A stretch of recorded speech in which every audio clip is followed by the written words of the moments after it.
என்னது 6 நிமிஷம் டான்ஸுக்கு 6 கோடி வாங்கியிருக்காங்களா? யார் வாங்கியிருக்காங்க அப்படின்னு தானே கேட்குறீங்க.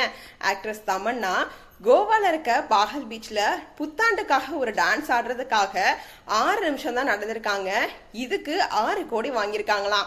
இந்த ஒரு நியூஸ் தான் இப்ப சோசியல் மீடியால ரொம்பவே வைரல் ஆயிட்டு இருக்கு அப்படின்னு சொல்லலாம். ஏற்கனவே காவாலா அப்படின்ற பாட்டு மூலமா ரொம்பவே ஃபேமஸ் ஆயிட்டாங்க அப்படின்னு தான் சொல்லணும்.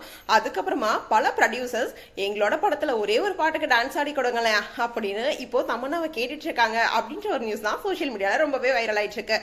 ஏற்கனவே நிறைய ஆக்ட்ரஸும் ஒரு பாட்டுக்கு டான்ஸ் என்ன பல கோடியை சம்பாதிச்சிடலாம் அப்படின்ற ஒரு மைண்ட் தாட்ல தான் இருக்காங்க அப்படின்னு நினைக்கலாம். ஏன்னா அந்த அளவுக்கு இப்போ எல்லாருமே பண்ணிட்டு இருக்காங்க. இந்த வகையில 6 நிமிஷம் டான்ஸ்க்காக தமன்னா 6 கோடி வாங்கின விஷயம் தான் ரொம்பவே பரபரப்பா பேசப்பட்டு இருக்க நியூஸா இருக்கு. சரி, இதை பத்தி நீங்க என்ன நினைக்கிறீங்க? உங்களோட கமெண்ட்ஸ் என்ன அப்படின்றத எங்களோட ஷேர் பண்ணுங்க. தொடர்ந்து அப்டேட்ஸ் பார்க்கணும் அப்படின்னா லைக் பண்ணுங்க, ஷேர் பண்ணுங்க. மறக்காம ஃபிலிம் பல்ஸ் சேனலை சப்ஸ்கிரைப் பண்ணுங்க.